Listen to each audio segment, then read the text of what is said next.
For the longest time, there have been rumors circulating out there on the internets about a possible remaster remake to Red Dead Redemption, Bully, GTA 4. I even did some videos in my If I Was in Charge series regarding my vision for remaster remakes of Red Dead Redemption 1, GTA 4, as well as Bully. But according to Tez, and a reliable source with clear accuracy on Rockstar plans, any hopes and dreams regarding potential remasters for Red Dead Redemption, Bully, GTA 4 are perhaps going to be scrapped. Tez's Twitter account, linked below in the description section. As per a reliable source with clear accuracy on Rockstar plans, remasters of GTA 4 and Red Dead Redemption were on the table a few years ago, but Rockstar chose not to proceed with the projects in mind. The poor reception of the GTA Trilogy Definitive Edition might be reason for that decision. Tez continued in his tweet replying to people, remasters of 4 and Red Dead Redemption 1 weren't in production, simply the idea phase, and remained there for years. Rockstar's plan was to start with the trilogy, follow up with 4 and Red Dead Redemption 1. The decision to greenlight more depended on the initial reception of the trilogy, and he sources post from Kotaku. This is a Kotaku article, I believe, a year ago. For fans who are more interested in other classic Rockstar games getting remastered and re-released, sources tell us that Rockstar has plans to develop new ports for games like Red Dead Redemption, but the future of these remastered games depends on how well the initial re-releases sell. According to a few sites, including IGN, they state that the GTA Remastered Trilogy may have sold up to 10 million units despite technical issues. One of Tez's followers, Lucy, asked this question.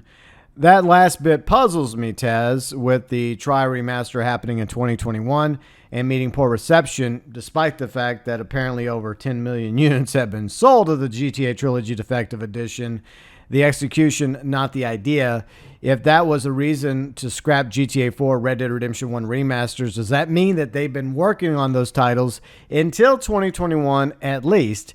Any salvageable leftovers then? Taz responds to her, and he did respond to a few others in his tweet.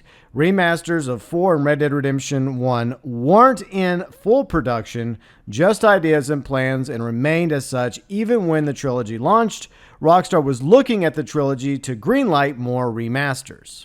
Obviously, this is being covered by other gaming sites right now, and my opinion on this, if this rumor turns out to be true, Tez has been right in the past, so if this reliable source at Rockstar is correct that there were plans for remasters of GTA 4, Red Dead Redemption 1, and perhaps even Bully, and they scrapped those plans because of the terrible reception of the GTA Trilogy Definitive Edition when it came out back in November 2021, because it has a lot of issues still in all 3 games, 3 Vice City as well as San Andreas Definitive Editions. Rumor is that they're still working on more title updates because the smartphone versions have yet to come out. I think the projection is sometime in 2023 now for the smartphone versions of GTA Trilogy Definitive Edition. Maybe by then, the games might actually be decent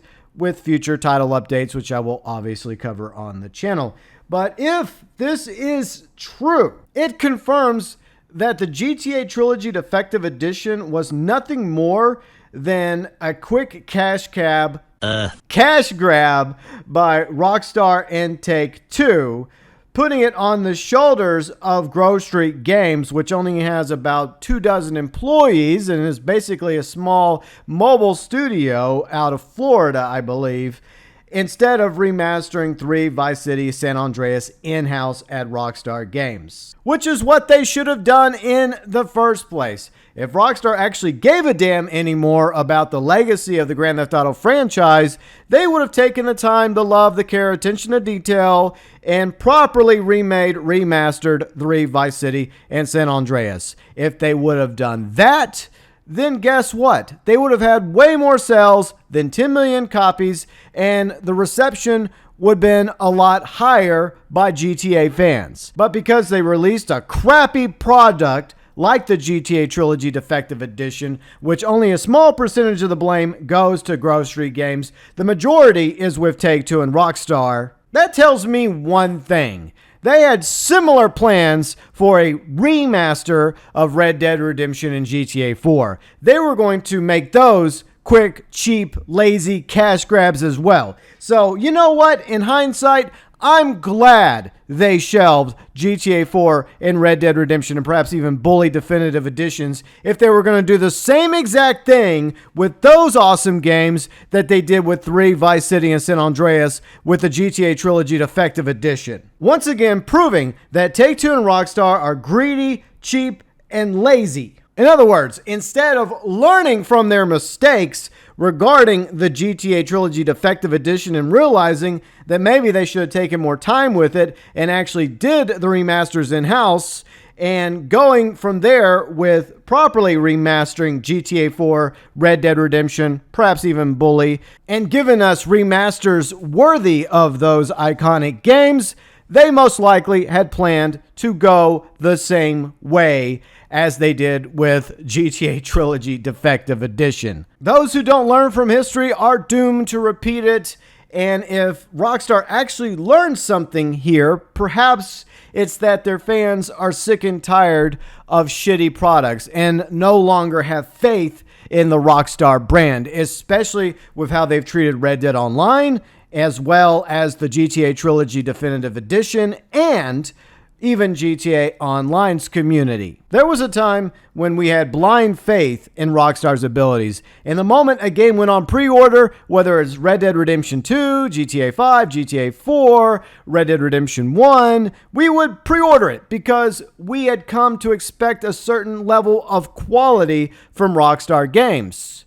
That's no longer the case. They are terrible at live service, especially when it comes to their 2 online games, GTA Online, and Red Dead Online hasn't had an update in nearly a year, and most likely will never get any future updates, content, or even a quality of life title update regarding the issues that persist in Red Dead Online. But GB, they're probably busy working on GTA 6. Well, they have one of the largest studios in the world, from Scotland, California, Australia, and a few other studios as well, with I think nearly 4,000 employees. You'd think they could have had a team assembled that would have given us proper remakes, remasters to their games, dedicated in-house to doing 3, Vice City, and San Andreas right. Then they would have had better sales. Then they would have had much higher reception, which would have spurred them to continue remastering previous games like GTA 4, Red Dead Redemption 1, and perhaps even Bully as well. If this rumor is true, and I'm going to take it on face value because, like I mentioned earlier, Tez has a pretty good record when it comes to reliable inside sources at Rockstar Games, and Rockstar's not exactly the best at communicating with their fans, so we gotta take what we can get. If they're not going to bother remastering those games properly, then I don't want to waste my money on a defective edition of GTA 4, Red Dead Redemption, or Bully. So thank you, Rockstar and Take-Two, for actually saving us money. This was once one of my favorite gaming studios out there.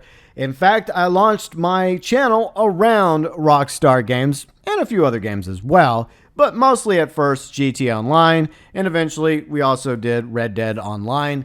But now, you see how far Rockstar Games has fallen over the past few years. Which also leaves me with very little faith in their next project, GTA 6, or whatever the hell they're going to call it. It'll probably be GTA in name only. Oh, and I forgot to mention GTA 5 Online Milked Edition for PS5, Xbox Series.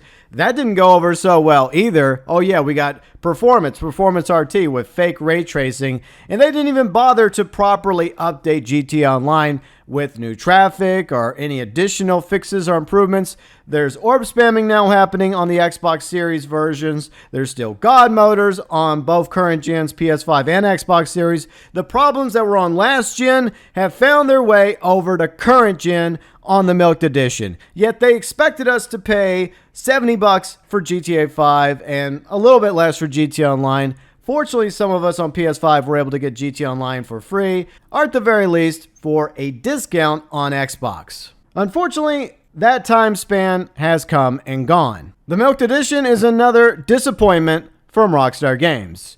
And there are actually plans, according to Tez, for a future update for Red Dead Redemption 2 for PS5, Xbox Series, similar to the milked edition of GTA 5, given it 60 FPS, performance RT, fake ray tracing. They probably won't do much else, and chances are it's probably going to be $70. Knowing Rockstar, this shit most likely won't be a free upgrade. Unlike other games out there and other studios that take a PS4, Xbox One game and upgrade it for free as a good PR move for their loyal fans that now have the game for PS5, Xbox Series. Do not expect the same from Rockstar and Take-Two if they ever come out with a milked edition of Red Dead Redemption 2 for the PS5 and Xbox Series. Your thoughts, your views, and opinions regarding this revelation by Tez. Do you think that this reliable source is most likely correct? And if true, are you glad in hindsight that we're not getting a remaster of Red Dead Redemption, GTA 4, perhaps even Bully, if their plan was to have those versions similar to the defective edition of the GTA Trilogy? Or do you think Rockstar's making a terrible mistake by not putting forth the effort to give us proper remasters to GTA 4, Red Dead Redemption, Bully, etc.? Your thoughts, your views, your opinions, as always, welcome below in the comments section.